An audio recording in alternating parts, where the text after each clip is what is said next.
Welcome back to the Workbill podcast. I'm your host, Caleb Parker. Today, we are trying something different. We're recording both audio and video.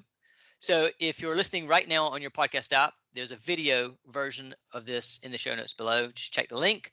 And if you're watching this right now, but don't have time to watch the whole thing, you can always download and listen to the audio version later when it's convenient for you. In this episode, we're going to hear about enterprise workspace procurement. Okay, that sounds a little bit boring. Put another way, we're going to learn how BP is planning their portfolio strategy and enabling their teams to succeed in a post-COVID world where face-to-face might be less frequent, but more valuable than ever before. I'll be joined by Andrew Carne, Global Procurement Advisor for Meetings, Events, and Collaboration. And Andrew globally leads the BP Meetings and Events program as part of BP's reinvention of the workspace.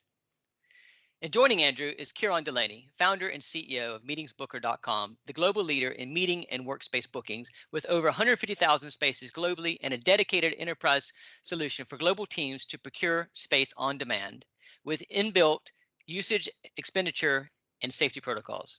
I've asked both of these gentlemen to join me today to talk about how they partnered up to support BP's plans to lean into the future of work. Welcome to the Workbill podcast, Andrew and Ciaran. Thanks, Caleb. Hi, Caleb. Great to be here. Great to talk to you. So good to have you guys here. You know, this last year, we've seen lots of headlines back and forth, people going digital first, working, never going back to the office. We hear other people saying nobody's going to work remotely. People are coming back into the office. You sort of see the headlines, but somewhere in between is the truth. And, there's a hybrid world ahead of us. And I'm just curious to you, Andrew, just to ask you a question. How has this last year of remote working impacted your portfolio strategy? Thanks, Caleb, and thanks for inviting me into this. I think first of all, I'd say I'm not the single person accountable for our workplace strategy. I'm, as you mentioned in the intro, the meetings and events lead for BP centrally, and looking at our supply chain and giving solutions that way. But obviously, as we will probably come on to talk about, there's this sort of convergence across meetings and events, co-working.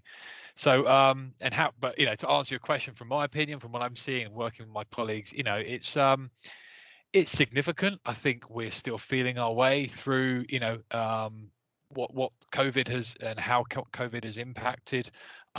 We've had a bit of a perfect storm in the fact that we were ready to reinvent ourselves as a company, as well as having this external world completely change. So needless to say, all of that allows us to really sort of step back and think what we need to do with our workplace. There's going to be considerable change. I think that's fair to say. And most companies and corporates out there, I would say they're going to look at change. But I wouldn't want to deal in absolutes to say we're all, it's all going away. We're all going to be moving to flex space and home working, or we're going to change all of our sites to these hubs. We're going to have a dedicated, 4-day week or 3-day week or 2-day week. BP is a huge company. It's smaller than it was, but it is still a large company with diverse teams, regions around the world, different types of job, different types of tasks. So I think we're going to be focused on tasks. I think we're going to be a task-oriented company, and therefore we'll need the workplace portfolio to suit that.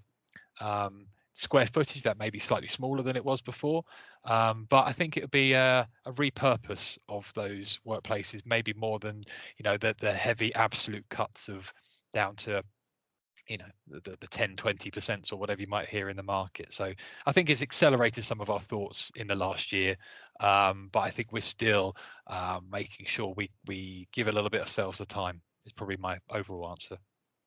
Yeah, it makes sense. And I suppose that a bit of this is sort of a science project to sort of test and see what works and what doesn't. I'm curious, how do you see, now that we've learned that people can work remotely in silos and be productive and collaborate virtually, as I mentioned earlier, people were coming together face-to-face less, but the value of coming together face-to-face is even more important. Do you see that sort of as a breakdown between focused work, virtually working from anywhere versus coming together? Is there a percentage or ratio between the two? It's a really good question. I think just most recently we've been shared that from our executive leadership and otherwise, it's a kind of a rule of thumb of like 3 and 2 works, 60-40. But again, that's going to be not suitable for everybody. I think we can all agree almost that 5 and 0 or 0 and 5 in terms of 5 working in the office, 0 at home or work from anywhere, and the other way around probably doesn't suit anybody these days. But then again, it may suit some people who may not have the a suitable working environment at home. For example, people may flat share and all that sort of stuff. And then, yeah, as we focus on the things that really drive value from being live and face to face, and there's things like, employee onboarding, there's negotiation, there's critical business decisions and brainstorming. They traditionally see a stronger place to come together and meet. So I think there's going to be we're going to feel our way through. I think it's going to be a spike after, hopes to say after COVID. I think there's going to be a spike of wanting to be back with each other, and then it will settle down back after that to say, hey, right, I can fit into a pattern that would work well for me, as well working for teams and the other folks that I want to go and meet, either at an office or a workspace. Yeah, that makes sense. Well, I'm just curious to see how this plays out, and I suppose you're right in the saying that it's certainly on a case by case basis. Everybody's different. The key, in my opinion, the key word is choice, and giving people a choice of what works best for them. So it's great to hear that you guys are leaning into that. I do have a question though. Last year there was, and I appreciate you're not focused on the portfolio per se, but last year there was a deal that BP did. And I'm sure a lot of my commercial real estate folks want to hear about this. You guys did a deal for your headquarters at St. James Square in London, where it was a sale and leaseback. It's 250 million pound deal. But then shortly after that, you guys signed a deal with the office group for 50,000 square feet, and I believe it was like 700 desks for 1,000 people to share, or something like that. I'm just curious, does that represent a move into flex for BP, or does that signal anything?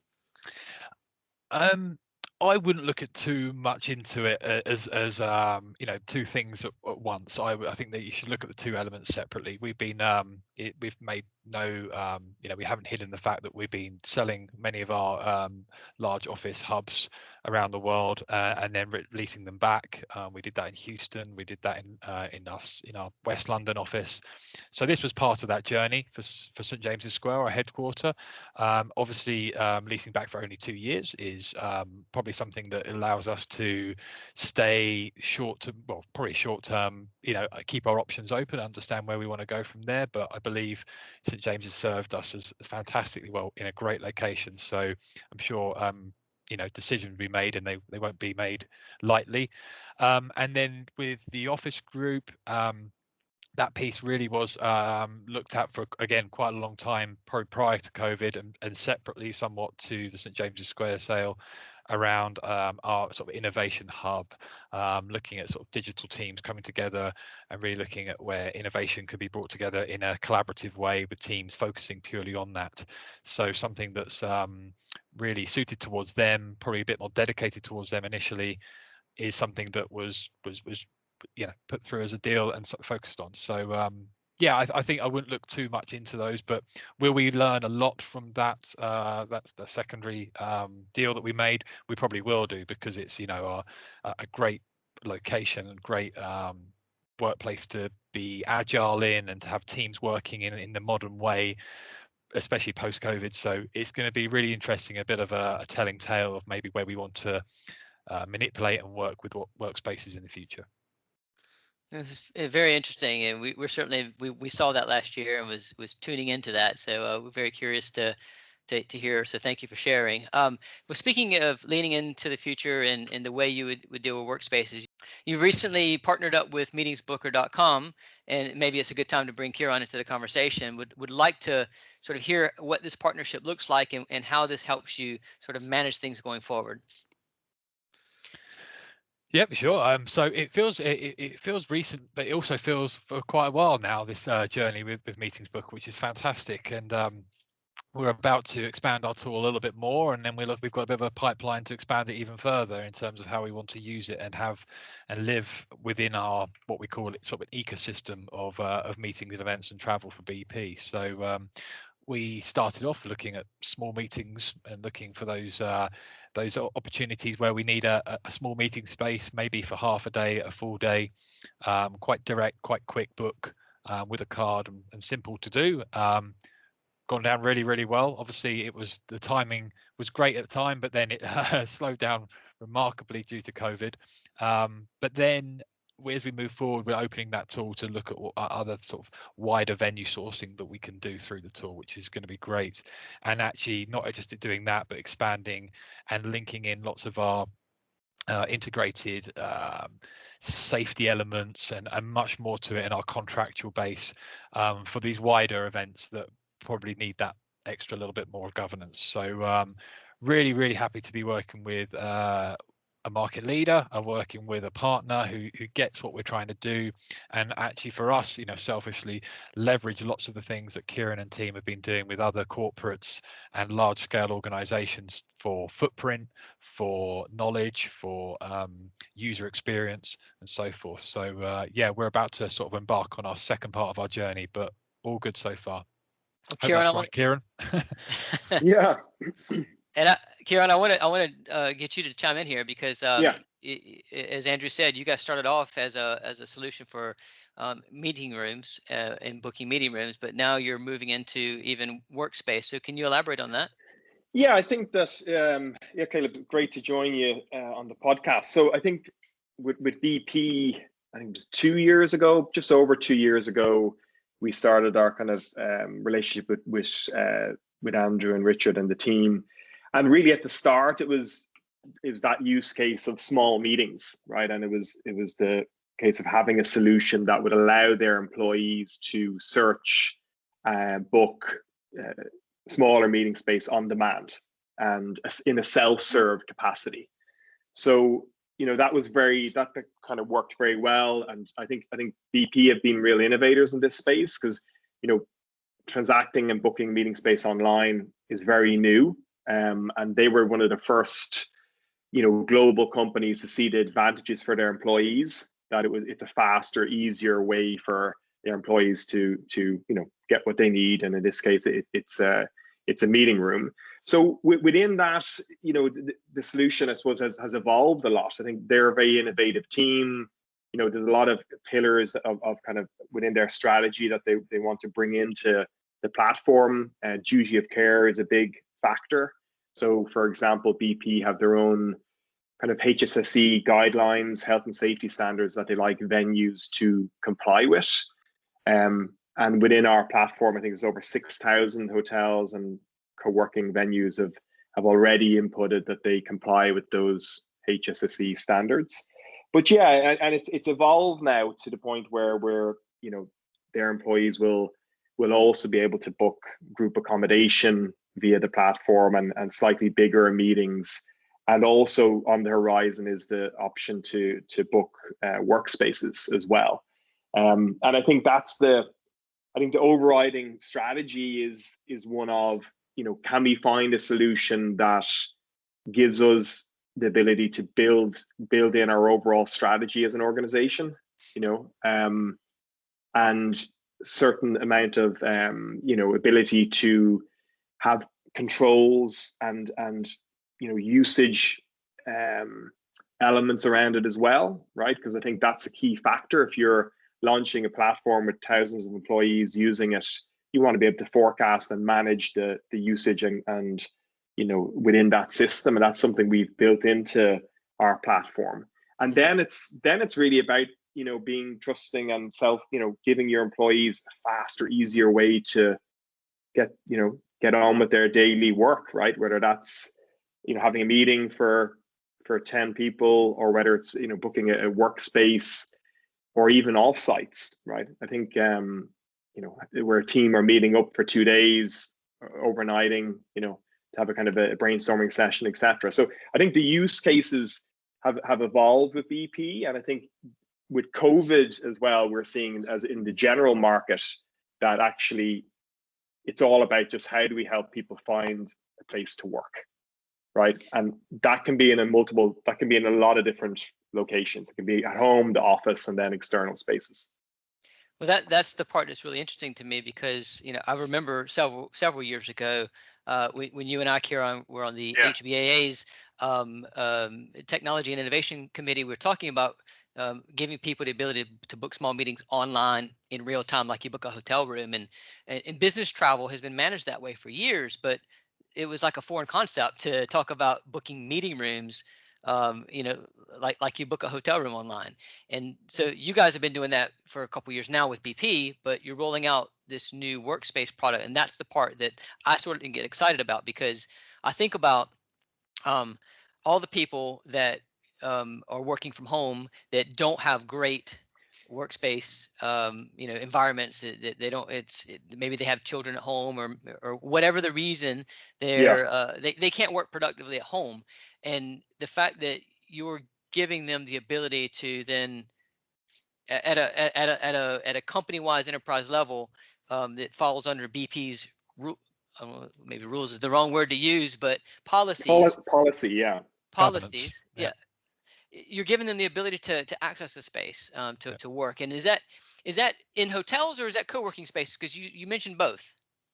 Yeah, so it's both. So I think within our platform, we have 150,000 spaces around the world, and 50% of our meeting reservations actually go to hotels, and 50% go to newer co-working style providers. So already we have great relationships with Convene and in the US, Serendipity Labs, a lot of the newer providers, breather of workspaces, and they're on our platform already, promoting and selling their meeting rooms. So it's an interesting kind of scenario that we've the full spectrum of suppliers.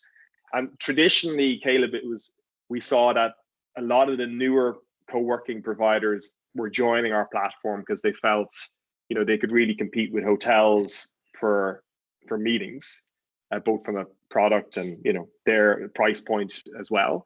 But now we're seeing the reverse. We're seeing that hotels are also adding their workspaces to Meetingbooker in order to compete as a workspace venue, and they're starting to compete with the co-working space providers. So there's really been an interesting blend now between supply of venues that we're seeing that hotels are offering workspace solutions. Some of them are doing it at a very advanced level, where they're building workspace solutions into different floors in the hotel. We've seen Hoxton introduce Working From, which is a very good product, and others are then partnering with a workspace provider to actually bring that workspace solution into the property. And then a lot of other hotels are obviously using their sleeping rooms and converting them into kind of a day pass product. Radisson is a good example of that, who are now adding their workspace product to Meetingsbooker. So yeah, it's interesting how it's kind of the shoes on the other foot now, right? That the hotels are starting to move into that space, competing with the co-working providers. And I want to come back to that topic there, because I think it's an important thing to talk about. But before we do, we talk about meetings and the difference of working from home, doing focused work, and then coming into the office and meeting. Yeah. Or people coming in because they can't work from home and booking a space nearby that fits the policy. But I want to turn to Andrew. When you're looking at using a solution like Meetingsbooker.com, do you sort of see this as an extension of your portfolio? Now because you're able to curate the right spaces for your employees, you now have the world as your oyster almost, and it's more cost effective than taking out long leases. Is that kind of how you guys are seeing it? I think we kind of want all the options. We want our sort of cake and eat it, and I think we want to have all options. And then if we can create, again, sort of going back to this like ecosystem thought process, where we can have kind of as much open content as we can, but also with the governance behind it to apply to anything that may be applicable or appropriate, whether that's a complete unique type of venue or workspace, or it's when one of our partner brands we've been working with for years and years. It's but may not be kind of the preferred venue that we've traditionally worked with because it's in a location we rarely go to, for example. We want to have that open way to be able to go to places and learn from it and be able to book it, albeit that we feel that we've had our we're in the best place contractually. It's going through one particular system because we love having an ecosystem, purely because all of that data can transfer to our crisis center. If there's a crisis in that particular location, whether it be something localized to the venue like a fire or something, or it's something citywide or regional wide, we know exactly how many events who's where exactly. So accounting for people, so really important steps like that. But I think overall we also then get rather than having people do direct book everywhere, we have some leverage of that analytics to understand how can we deepen a partnership potentially with a type of brand to some of those that Ciaran's mentioned, but again, some of the sort of more traditional hotel brands, for example, as well. So can you dive a little bit deeper into that? Because one of my questions is, when you have all the options available to you, does brand make a difference, or is the decision always about the right location and the right price? Or how does that thinking work? It's a really good question. I think and we have many brand partners who are maybe listening today, and I'd say absolutely the brand has got a place. There's a consistency, there's a feel, they're often in the right places. They have that historic location, and it's going to be in the places we probably want to do business as well, or are meeting and collaborating. So that just falls squarely in there. And again, that consistency, that level of service. Big branded hotels, for example, have been running hospitality for hundreds of years, right? So that's something that we know we're going to get a particular service, and we're going to be catered for and looked after, which is important. But then on the flip side, and again, I don't want to sort of deal too much in absolutes, because uniqueness brings something different. We have many people creating many new things, and we after our long history as a company, this is probably the most sizable change you could wish for in terms of rewiring and restructuring our company at the moment. So we have a lot of minds coming together who want to work in space that is different, and that goes to our hub and our own office spaces and workspaces. But then when and if we need to go to an external space for any reason, we want that to be inspiring and to drive people's minds in the right way. So it's if it's in the right place, it's got the right type of feel, it can cater for people with amenities now that are really rich and go well beyond what they've used to be, sort of maybe square meals and teas and coffees. It's going to be again, we want our options open to us. So there's going to be some places around some of our maybe hub locations that we need to pop out to and get away from our hub space for a reason. But otherwise, I feel like we've got sort of the world is our oyster, which is very, very exciting. It is exciting, and it does make me feel like going back to what Ciaran was saying about the almost a competitive position between hospitality and the hotel industry that provides service for hundreds of years, to commercial real estate, which usually it's the responsibility of the occupier, the tenant, the customer in commercial real estate to create its own experience for their employees, whereas we're seeing these co-working companies coming in and providing an experience now, whether that be branded or not. So Ciaran, just curious, like, do you see a massive difference or a lot of overlap, or how do you see this competition forming between the hospitality industry and commercial real estate, or are they just merging now? What do you think? Yeah, I think they're merging in a lot of ways. I think on the supply side, I think they've for meetings they've all competed with each other for a long time. I think for workspaces, obviously co-working providers are specialists at that, right? And that's their DNA. So I think they've an advantage, and I think some hotels are entering that space, but I think that's healthy. And I think we're going to see that evolve. We're going to see a lot of newer style properties. Like we have a new venue provider that has joined Meetingbooker called Zoku. and they're in 3 cities now in Europe, and it's a subscription model where you can stay and work in the hotel for a month, and it's like, I think it's 2,500 euro. So there's all these new style providers emerging, and I think over the next number of years we're going to see that continue. But I think it's also an interesting area, because like I think we're seeing more and more new corporate clients that are actually, it's the real estate director in the organization that is signing up to use our platform, right? So we're now seeing that we have business travel procurement directors who are using Meetingsbooker to roll out our platform across the organization, but also real estate have come now to also use the platform, and that's very interesting, And so I think on the enterprise side for the organizations themselves, I think that in many cases,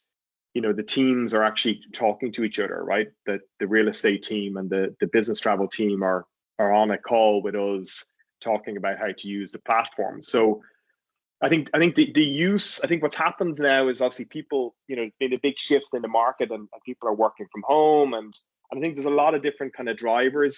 Some organizations, Caleb, are coming to us saying that, we're closing offices. We've one new client that used to have 73 offices, and they're reducing that to 18. So they want to have a way, they want to have a way to just have regular team meetings using Meetingsbooker. We have another. Can I interrupt you on that? An example. So in that example, historically, people are using Meetingsbooker to book meetings and events. So if this company is getting rid of offices and they're just going to come together for meeting and events, presumably they would just continue booking hotels like they have in the past. But are you seeing now that they're actually they're going to book more office co-working solutions? Yeah, I think so. There's different use cases, right? So with this particular company, it's they want to have weekly meetings for like a large number of employees in different locations, right? So they're thinking, we used to have an office where we had 57 people. No one's using it. We're going to shut it down, and we're going to just have weekly meetings, right? So there'll be 2 weekly team meetings, and people work from home, right? So where they meet, we're quite we've always had choice on the platform. It could be in a hotel, a stadium, a co-working space, right? So the choice part has always been in our DNA as well. Ultimately, what you want is that they need a meeting for X number of people, and they'll have that choice on the platform to search and select what venues suit their needs within the platform. I think one of the things we're seeing, Caleb, is we have a channel manager solution. So actually venues can give pricing to specific clients. And that's something that's growing now as we're seeing increased demand for meetings. And a lot of the real estate directors are looking at that as an opportunity to say, right, well, let's use the channel manager system. And we know we're going to have weekly meetings in a particular city. So let's just go out to that city and get better rates from the suppliers. But then you also have a situation, Caleb, with another client of ours, again, is a new client who is actually hiring a large volume of remote employees, right? And with them, it's about being able to hire and retain talent that work remotely. So for them, they want to give, as part of the contract, that each employee would have 2 days a week in a local workspace, right? That's a completely different kind of need, and that's purely co-working. And then we've another client that, for them, it's more about meeting in teams every quarter. So they've got 10,000 employees that are all distributed, working in different locations, and they want to have a quarterly offsite with different groups of those employees. So I think with BP, it's interesting because they're using our platform in a lot of different ways. But actually, some companies are starting with a more immediate need of, we've reduced offices, we want to get kind of flexible meeting spaces. Others are thinking more about workspaces. And I think the one that's probably beginning to happen now is just about travel and how that's changing as well, and the idea of offsites and or also, that's a new area. I think once we start to come out of COVID, I think we'll start seeing that advance a lot as well, because travel is changing. Business travel has obviously changed because of COVID, but people are leaving cities now, and a lot of American clients that we have are letting employees leave San Francisco, right? And that's a whole new dynamic. Yeah. Well, there was a stat recently about Nigeria, in web programmers and engineers. The average income, salary income has gone up there because of the work from anywhere movement. Over the last year, people were hiring these talented engineers from Nigeria. So right. The supply and demand economics are happening there. But what I think is profound here is that historically, if you needed to book a meeting, typically you'd go to a hotel. And in most co-working spaces, when it comes to enterprise, it was about taking a floor or two on flexible terms. But now we're talking about booking meeting rooms in co-working spaces and booking co-working in hotels and co-working spaces, but also not just whole floors, but on an individual use case basis.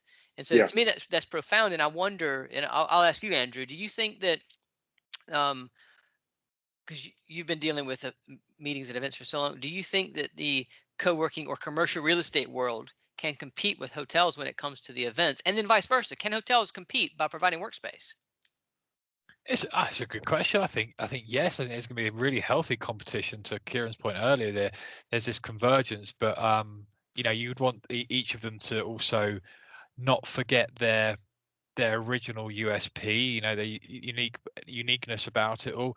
Let's not forget that hotels have bedrooms, and they're very, very useful for folks who are maybe living slightly more remote than they did before. I've had lots of colleagues and friends who have moved to more out into the sticks rather than being near cities, and when they're coming, they don't need just to meet, they need to, and they're not going to maybe drive home that night.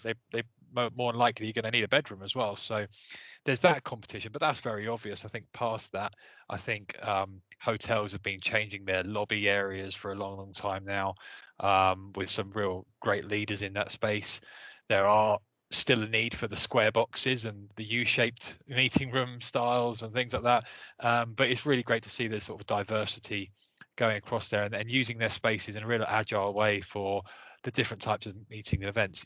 BP could put 5 different events in one hotel on the 5 different days, and they could be completely different. They could be from different entities within BP, but they could be completely different needs and requirements. And that we're seeing quite a lot of hotels that are doing some really great jobs on that diversity.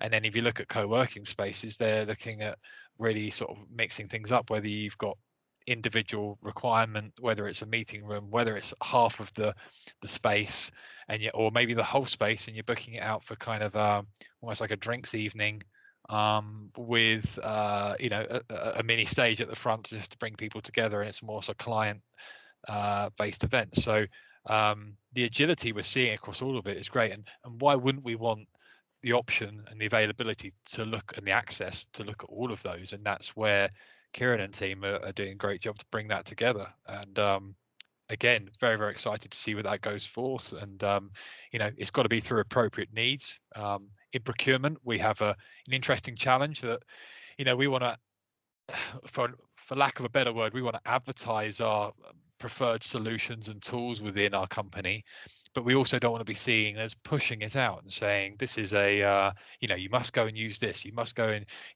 here's these great discounts we've just negotiated on this airfare, for example, this airline, why don't you go and use them? That's not the right message. We want to be spending our dollars and pounds and euros wisely. So, but if there is a requirement, and if you need to do this, and it really does fall into the area of needing co-working space or meeting space, or again business travel wise, here's all our preferred suppliers with all the governance. And actually it should now feel like a if you were booking something yourself online at home for those great user faces that we see for holidays or whatever else it might be. So I think that's where Meetingbooker are ticking off quite a lot of those things, and continue to do so. Caleb, Caleb, I think your point about the kind of ad hoc, right, where it's like people just using a co-working space and not necessarily, having a traditional kind of large agreement with that co-working space. I think what's happened now is just there's a new scale, Caleb. There's a new scale where, companies have like thousands of employees that they want to provide them with a co-working solution 1 day a week or 2 days a week, right? In 15 different cities around the world. Yep. So like, that's just not going to happen. Like the procurement team are going to have to try and, contract with loads of different individual co-working spaces and manage different, payments. And so it's just the scale, I think now has with COVID, there's a new scale. Like, and when we talk to clients, it's normally what we do is we kind of try and drill down into the locations and the number of, they share with us the number of employees in different cities, and it can be thousands of employees in a large number of cities in different countries. So that organization is saying, well, listen, we've got like 2,000 employees or more, and they're in like 27 different cities. We want to give them the option to book 2 day passes a month or one a week or whatever it is. Yeah. They can't just, they need one tool to manage the control element and the frequency of bookings. They need to also be able to go to spaces in those cities to get preferred, day pass rates, and then have a self-serve tool that employees can just grab their phone and book a space next week.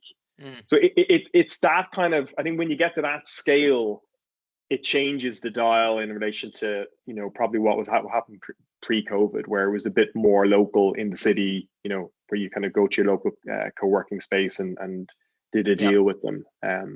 Well, back in my Regis days, many moons ago, we had a corporate accounts team in Dallas, and I was in Washington, D.C. Anytime an enterprise customer came in to talk, anyone from an enterprise customer come in to talk to us locally, we had to refer them to Dallas, to the corporate office to do a nationwide or a global deal. Yeah. And I think in our part of the real estate world, in flex space as a service, we think about Regis and the WeWorks as being the ones at scale.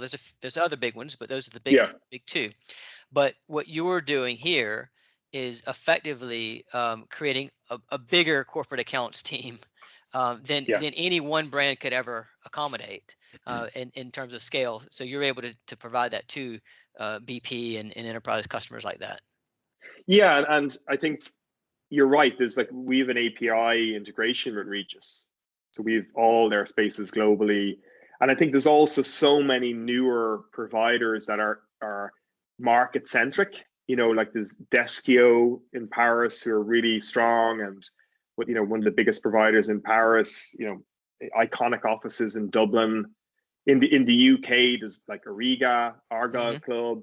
There's a lot of, and then you've got Serendipity and Convene. So there's a huge part of the market as well is kind of very strong co-working providers in different jurisdictions that have 40, 50, 60 locations. And I think the overriding, I think what the parallel with business travel and with real estate that we see is the overriding principles are the same. Like it's about finding a tool that gives you flexibility, right? That you've flexibility, but also you can build in your strategy, and whatever that strategy is, that strategy might be that, you want to just have day passes. It might be that you want to have meetings and day passes. So whatever your need is, you say, right, that's what we want. And you build in your kind of your policies within the solution. So you've a level of control. When I say control, it's not that, it's just about usage, right? You can't just open up a new solution to thousands of employees without having some sort of element of, right, how will people use it? And then it's about the self-serve part.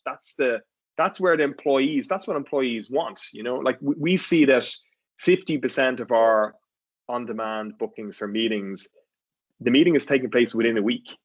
Yeah. Wow. Wow, yeah. So it's like, that's what, it's about providing something that doesn't slow down your organization, right? You need your organization moving fast. You need people to find a place to work and do what they need to do without taking them a long time to do it. I think BP were one of the first to kind of see that benefit and think of the employee and say, right, the employee here, we just need to we need to help them as well. And that's the part that I think is the final element, right? So it's flexibility, it's the central organization to have some level of management of the solution.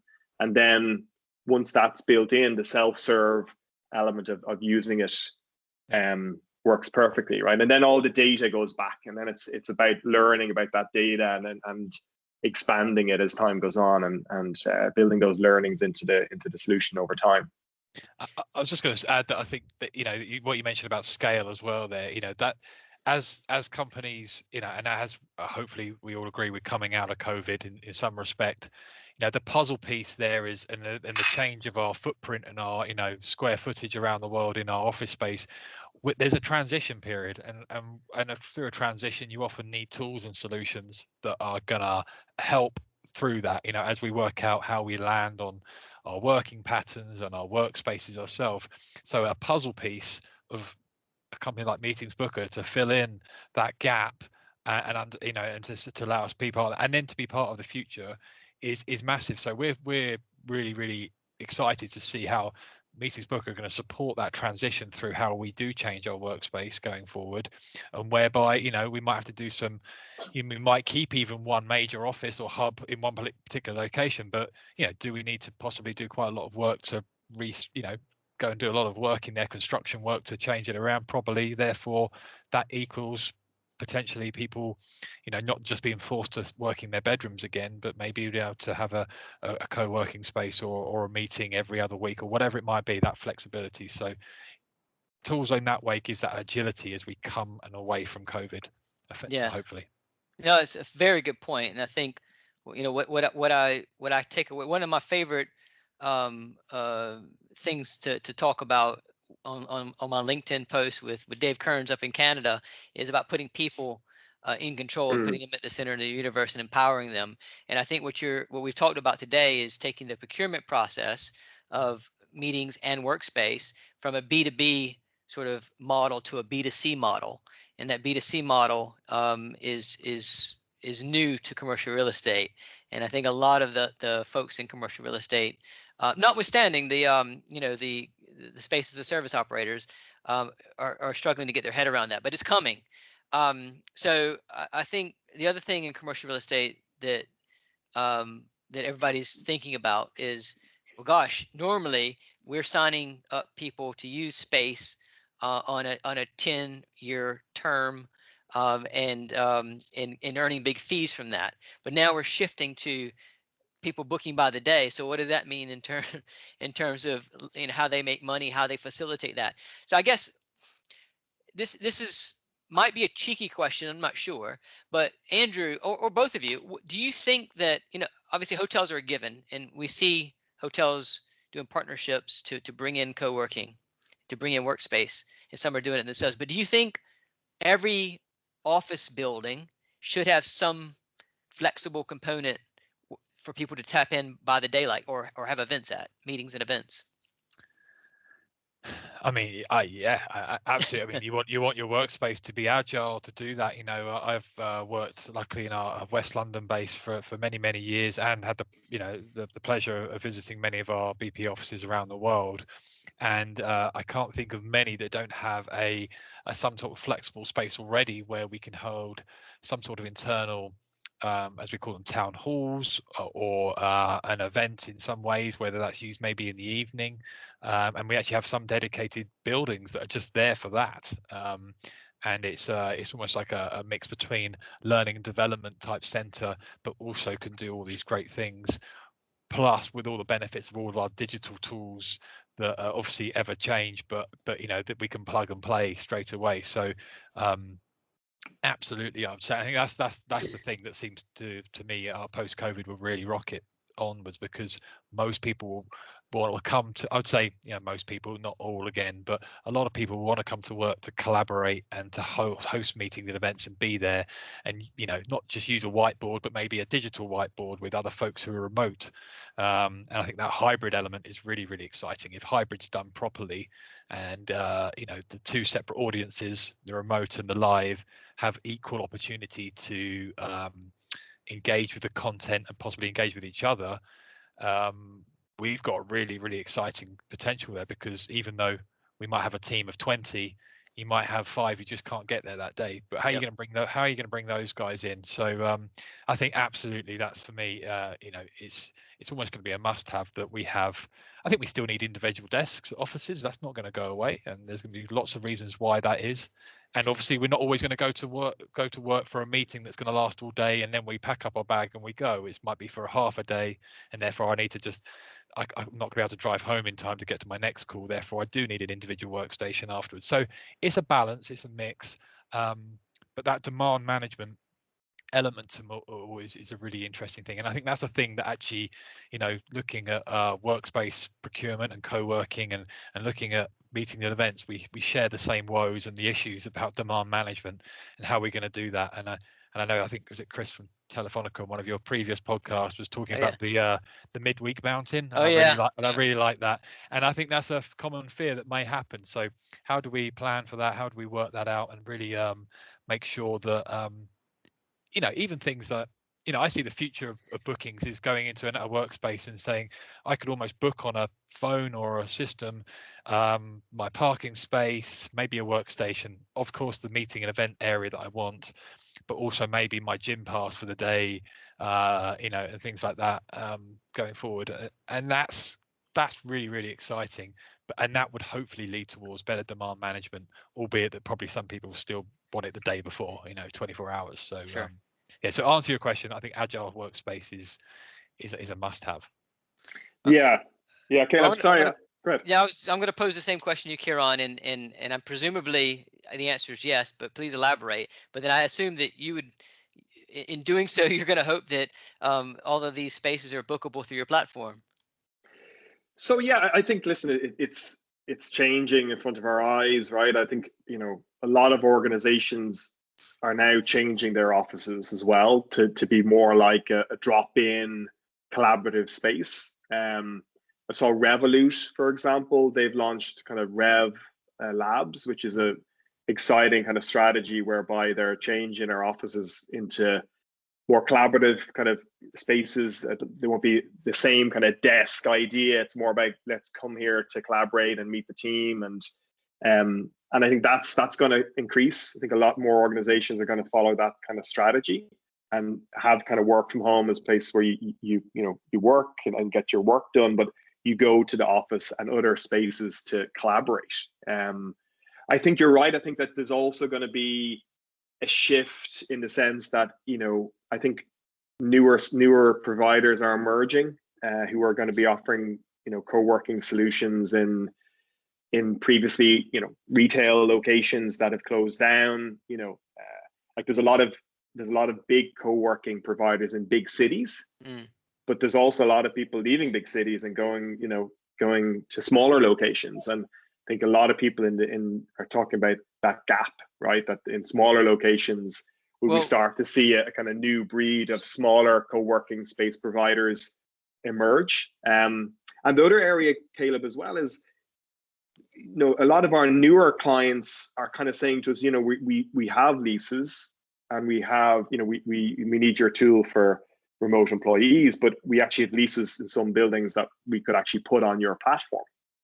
Right. Wait, so is that for them to make available to anyone or for their own employees?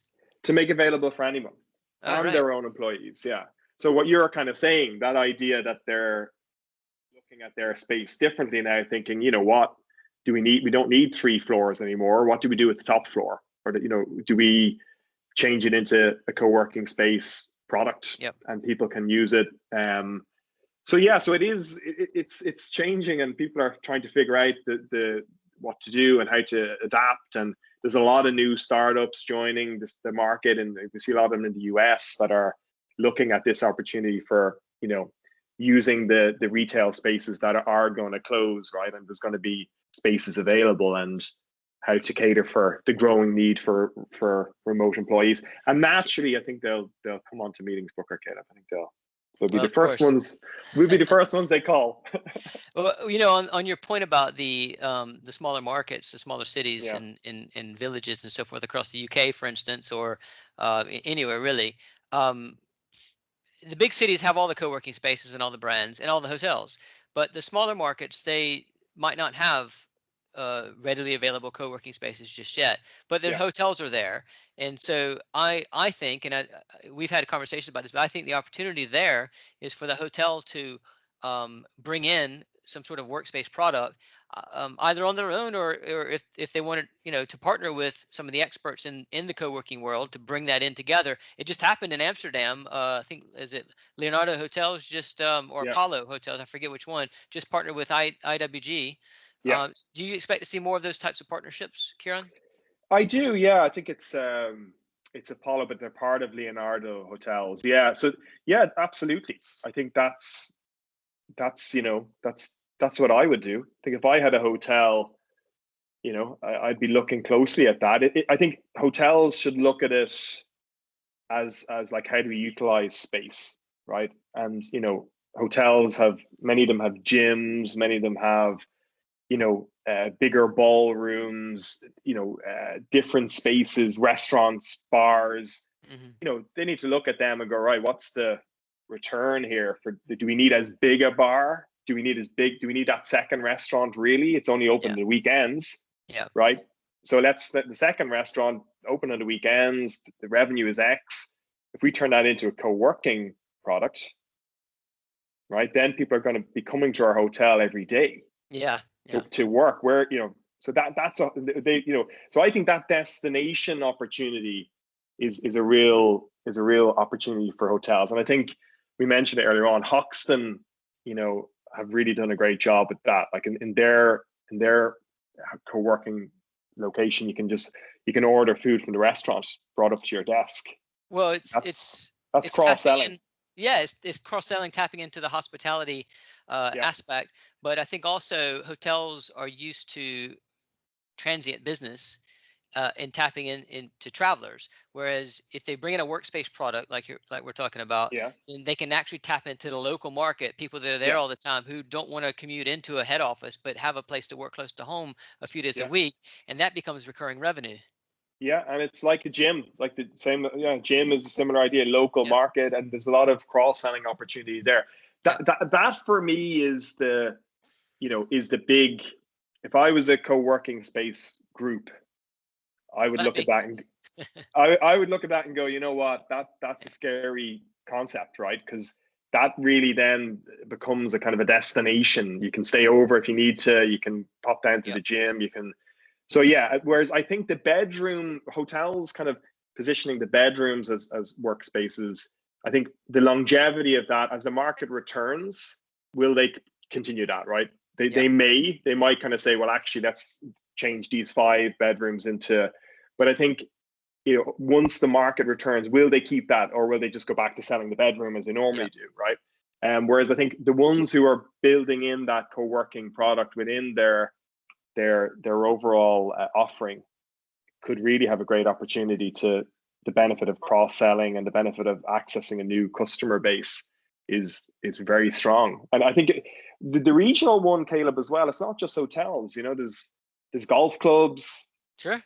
Right. We had rolled out at Meetingbooker with a new client, and we could actually pull some data, and we saw that they got a lot of their staff were already using Meetingbooker, and they were booking museum venues.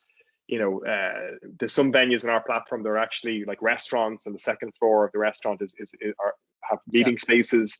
So stadiums, right? There's like stadiums where you can go. So there's a whole range of providers that I think could start looking at this space, and maybe having a game of golf and working for half a day sounds pretty good to me. Well, I'm sure that's been done before. But no, you're right, and that multi-asset class, so to speak, if I use commercial real estate terms, and bringing workspace to these different assets, those are conversations that are happening today. I mean, I'm in conversations with some of the stadiums and hotels right now for our company, and that is part of the future, is part of the makeup. But look, we could go on and probably have another whole podcast on that topic. I think this has been super insightful for everyone.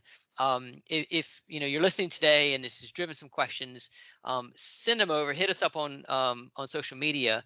And then we've been talking about maybe hosting a clubhouse session or two later on where we can do some live Q&A post podcast. So if you've heard something in here that you want to talk more about, let us know.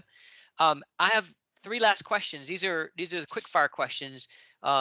You're limited to like 10 seconds on your answer, but they're really easy. 2 are work related, 1 is not.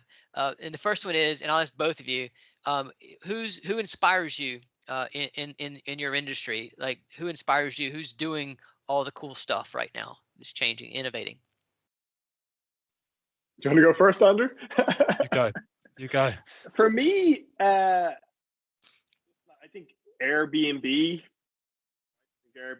have just over the last number of years done an amazing job in kind of bringing a whole new market to life. I think closer to home, I think the Convene in the US, I think they've really adapted, like Ryan and his team have really adapted to bring in kind of hybrid meeting elements into their product.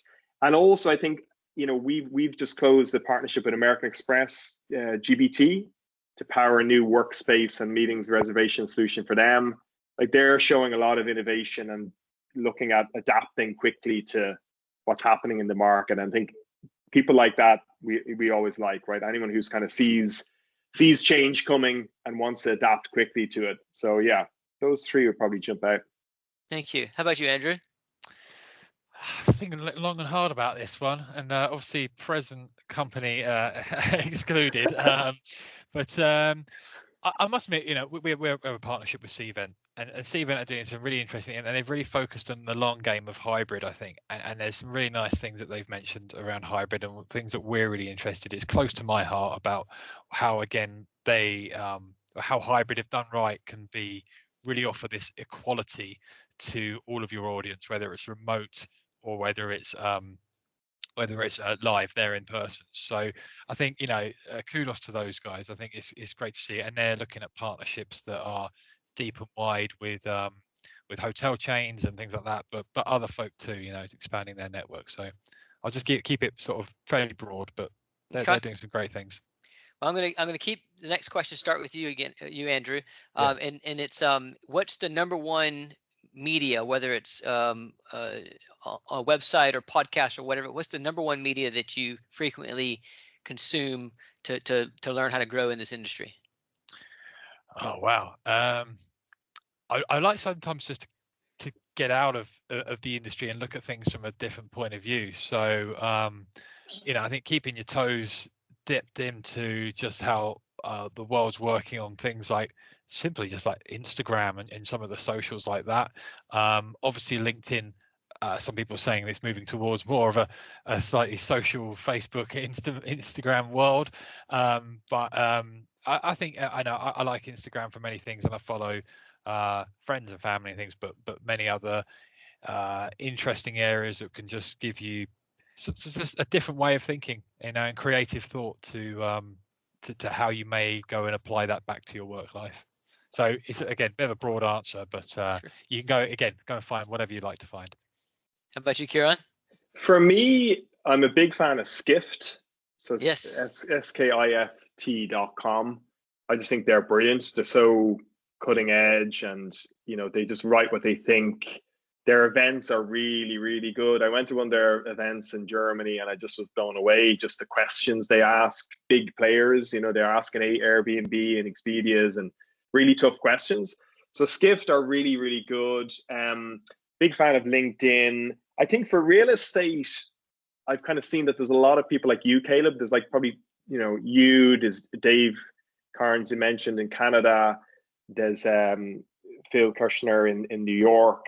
So there's a lot of people who are kind of I'm starting to follow, and they're doing clubhouse sessions and videos on LinkedIn and, you know, videos on Instagram. So generally, I kind of follow certain influencers in different spaces who, you know, I think know a lot about that space, and listen to them, whether it's on a podcast or a clubhouse or LinkedIn.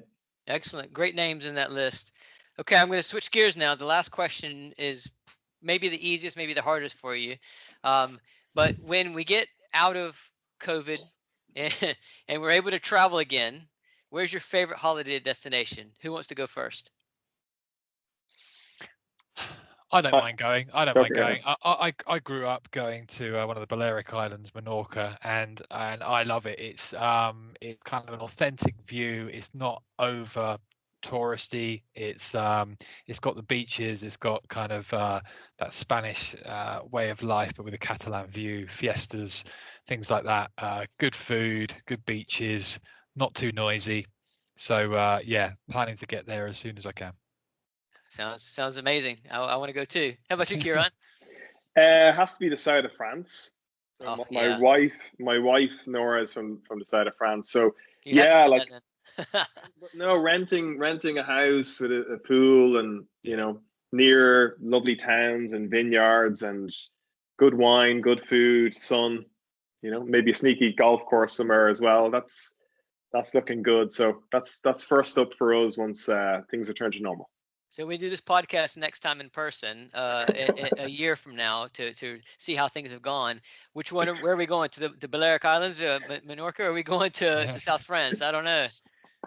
Good point. Either. Do a tour. Yeah. All right. There's a golf course there, Ciaran. Very good. Excellent. Guys, thank you so much. Really appreciate you joining today. Thank you for tuning in. Whether you've watched this or listened, please tune in to the next time. And until then, take care of yourself.